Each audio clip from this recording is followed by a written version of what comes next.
Okay, let's try and present a bar chart on a map. So as you can see on the screen, these are called located bar charts. It's quite difficult to do in ArcGIS Online, but I think I've worked out a way of doing it. So as you can see on the screen, these are little bar charts for each of these different states in the US. We can even stack them like this, or use the more conventional expanded version. Okay, so there is a bit of a guide online that I found, and I'm going to try and talk you through how you do it, because this is not on the internet as far as I can tell. So the first thing that we need is some data. Okay, so just in a CSV file, as per usual, comma separated value file. So do file save as CSV, not Excel. I've got some data as such. I understand that ArcGIS can actually use Excel files, but I just use CSV because it's what I've always done. So I've got some sites. I went to 9 different sites as such, or really they're IDs rather than sites, as you'll see in a minute, because I've got some lat and longs here for one place. Okay, so they're all the same lats and longs. My second place is those 3. My third place is those 3. And I've got titles of latitude and longitude. And then I've got the percentage composition of a soil. So I've got sand, silt, clay, 10, 20, 70. So that's my first site. Okay, they're all connected to the lat and long. My second site, sand, silt, clay, and my third site, sand, silt, clay. Okay, but it's important we have a text column. Okay, originally I was trying to plot the numbers against lat and long, but you actually do need that text column as well as integers. Okay, so I'm going to save this as a CSV file. So there's my data. Now, if we go to ArcGIS, the function that you need to use, unfortunately, you can't use the main mapping area, which is really, really annoying. I'm hoping that Esri will add this. But if you go to the 9 dots just up by your name and click on them, you've got a list of apps. And the app you need is called Insights. Okay, it's an orange sort of shape that says Insights, but you probably haven't got that set up already. You need to add it. So if you've got admin rights, there is a way to add this for you and also your students. Okay, you can't do this if you're a student. If you work in my school, if you're a student in my school, I've added you already, but most people won't have Insights. So a way to do this is for the teachers only, is if you go to Organization, Licenses, Add-on Licenses, Applications, you can then find the ArcGIS Insight app. Okay, and in the bottom right-hand corner, you can then click Manage, and you can add 100 students at a time. It initially shows 60, but you can actually go down the list and add and view 100. So it's a bit quicker. Thinking forwards, if you want every single new Year 7 to have this, you can actually go into Organization Settings, New Member Defaults, and then you can add on ArcGIS Insights as a license. Okay, so unfortunately, this is a little bit more complicated than the way we're used to doing it. So we're going to go to Insights. So I'm going to click on Insights. So the 9 dots, Insights, and this opens up a fresh page completely. Okay, so I've got a recent workbook here. You probably won't have anything. You'll just probably have a completely blank page. Okay, so I'm going to try and add a new workbook. Let me delete that workbook.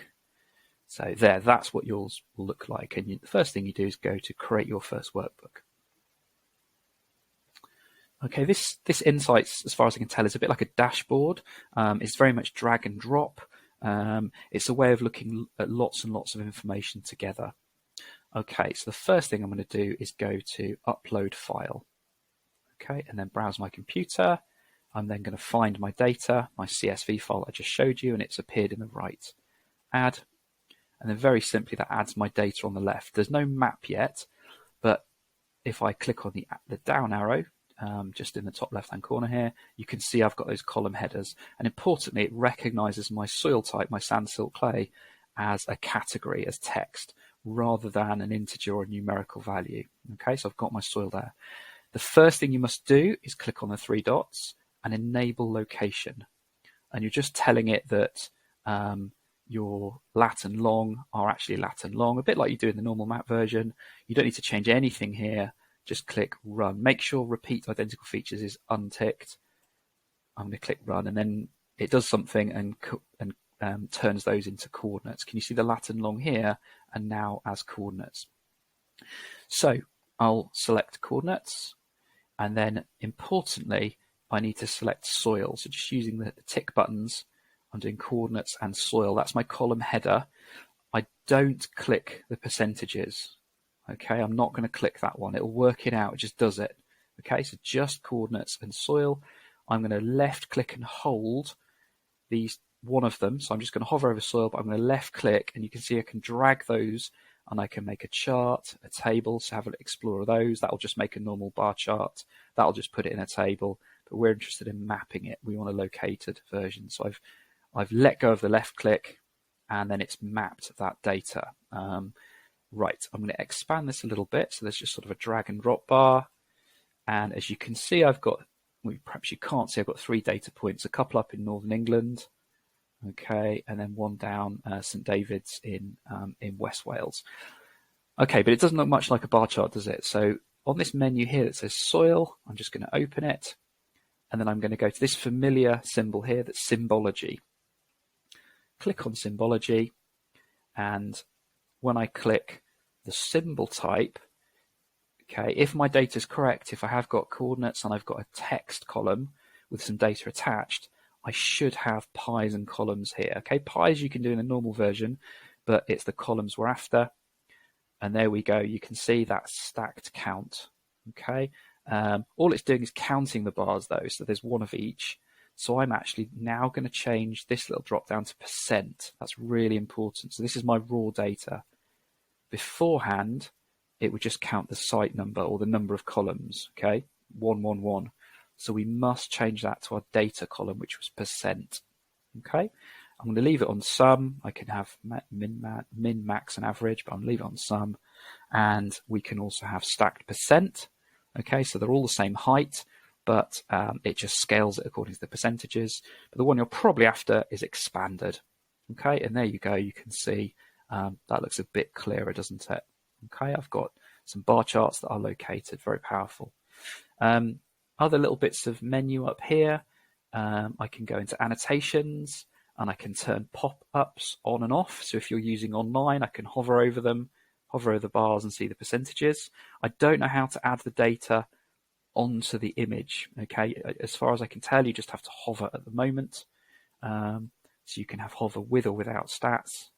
That's a little bit less detailed. If I click on this one with stats, it gives me a tiny bit more. It's not much in it. The next menu up here, the next button is appearance. This is really useful. You can increase the height of your bar chart. So I can have huge ones, and you can decide what's appropriate for your graph. You can't alter the thickness of them, as far as I can tell, the width, because you sort of zoom in and zoom out. ArcGIS sort of guesses for you how thick you want them. So if you do zoom out, you can sort of see them to some extent. They are quite visible, and as you zoom in, it keeps it in proportion. The outline thickness is just really this sort of glow around the bars. I'm not sure too much how much that adds. You can change the outline color. You can make them less transparent, okay, which I think is actually quite cool. And you can add glows and stuff, all this fancy shiny things that add to it a tiny bit. The final menu is attributes and values. So you can add some extra stuff on. It's just a drop-down box here that you can read the data as such. Okay, so that's how you can use insights to present your data in a bar chart. In the top right, you've got some familiar settings here. This one here is base maps. So if I wanted to change my base map to imagery, I could do. If I want to change it to Ordnance Survey base map, I can. Okay, you need to get Ordnance Survey base maps added by Esri, annoyingly.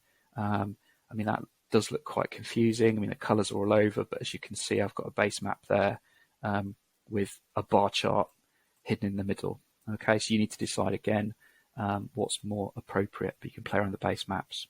Okay, up at the top, you've got a save button, but if you want to, and your students want to, you'll probably just want to sort of cut and paste this into Word or save it for later analysis. Okay, so that's how you do bar charts in ArcGIS using the Insights app. Okay, hope that helps. Bye.